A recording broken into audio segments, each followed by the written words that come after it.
تعالوا معنا يا شباب، اليوم بدنا نسوي شوربة الحريرة المغربية. وكل عام وانتو بخير بهالرمضان. هاي الأكلة بيقدموها برمضان وكتير زاكية وإن شاء الله تعجبكم. تعالوا معنا خلينا نشوف كيف بدنا نسويها. شوف كيف الجامع مضوي من جوا وفي شجرة جنبه، يعني لا إشي من الآخر. ومرتي تعلمت هاي الوصفة من صاحبتها المغربية، وبتبلش أول إشي بنص كوب من إيش؟ الحمص الحب. ممكن تحطه ليلة كاملة بالمي. بعدين بدنا نجيب 4 5 حبات بندورة تعرف بنذورة، ونحطها بالمي المغلية مشان إيش؟ بدنا بعد شوي نقيم كل القشرة تاعتها. ترى في ناس بحبوش القشرة وفي ناس بحبوا القشرة. بهاي الوصفة بدنا نقيم القشرة. أنا مثلا بحب القشرة، حماي ما بحب القشرة. مين اللي أذكى القلاية تاعته ما بنعرف، روحوا شوفوا الفيديوهات واحكوا لنا انتو رأيكم في الموضوع تبعتي طبعا. المهم بنبلش بالبندورة ونبلش نقيم منها الراس والقشرة.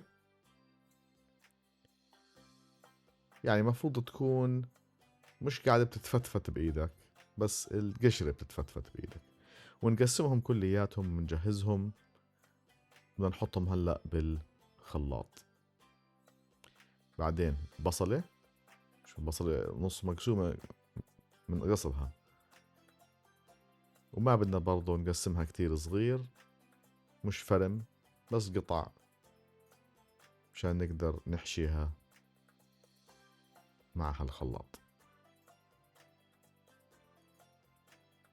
وهلأ هون هلأ وهون بدنا نستعمل أوراق ضمة الكرفس. هلأ بأمريكا للأسف الشديد بيقطعوها بس بخلونا السيقان، بحبوا هم ياكلوه بالأغراض تبعتهم، بينات باتر وحمص وشغلات. بس اللي احنا بدنا اياه الاوراق، فيعني تغلبنا العبين ما لقينا وحده فيها هاي الاوراق اللي بدنا اياهم، فعم نشوف كيف البقدونس وهالشغلات، بس بدنا الاوراق مش السيقان. فحطيناهم برضه بالخلاط. إلهم طعم كتير كويس. في ناس ما بيحب الساق تبعه لانه مر وهيك شغلات او طعمته غريبه، ما في مشكله. احنا ما بدنا اياهم، بدنا الاوراق. وهون نفس الاشي بدنا نمسك البقدونس، اوراق البقدونس، شويه سيقان ما في مشكله، من نفرمه كلياته ومنجهزه. وبرضه منزته بهالخلاط. وهون ضمت كزبرة خضرة. أنا اكتشفت إنه الكزبرة، الأفوكادو، الكرافس، هذا في كتير من الناس ما بيحبوا طعمته، بيكون عندهم قدرة للذوق غير عن الناس التانيين. فيعني ما تستغربوا إذا الواحد حكى ليش هيك الكزبرة طالعة.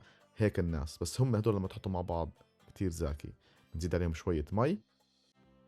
هلا بنحطه بطنجرة الضغط. وإذا حبينا نغير اللون ونخليه أحمر من البداية، بنزيد البندورة ومنقلل الوراق الخضر. هو صار ما صار رح يصير أحمر بالأخير، بس يعني. بعدين بدنا نحط لحم مقطع مكعبات، بيف ستو. بعدين ملعقة كبيرة من الملح، صخري أو بحري إذا بتقدروا. وفلفل أسود معلقة صغيرة، رشوها فوقيهم. وبعدين شوية زنجبيل، معلقة هيك، رش رش. وبدنا شوية كركم. هلا هاي بعض البهارات التانية رح نحطها. لاحظوا اللون تبعه برتقاني. بدنا نضيف الحمص اللي نقعناه مع ربع كوب من العدس.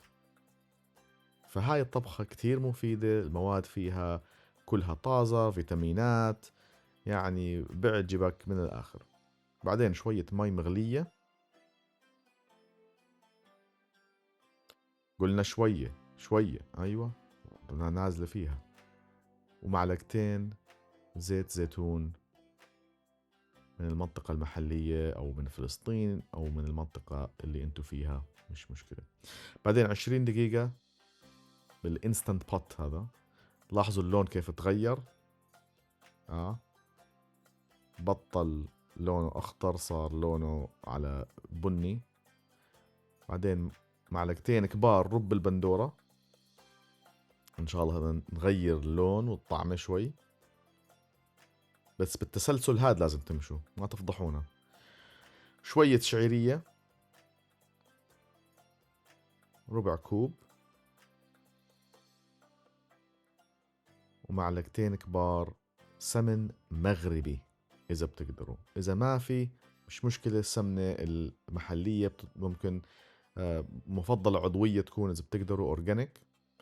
وبعدين نزيد كمان شوية بقدونس وكزبرة مفرومة للقوام تبعه، وبنتركه هاي المرة 5 دقايق برضو بطنجرة الضغط. شايفين الألوان عم تتغير، القوام عم بتغير، يعني هاي الشغلة شغلة بدها فن، مش بتحط كل الشغلات وبتخلص. هلأ معلقة طحين مدوبة بالماء، وشوي شوي بتديروها، وهون بتضيف حسب الحاجة. في ناس بحبوا القوام تكون مرقة، وفي ناس بحبوا يكون كثيف، احنا بنحبه شبه كثيف. وشوف هلأ ما أحلاه كيف بطلع هيك برتقاني، يعني بخليك بدك هلأ تفطر لأنك ميت جوع، لأنك صايم إن شاء الله بهالرمضان. وصحتين يا شباب، شوف البخار، صحتين صحتين صحتين.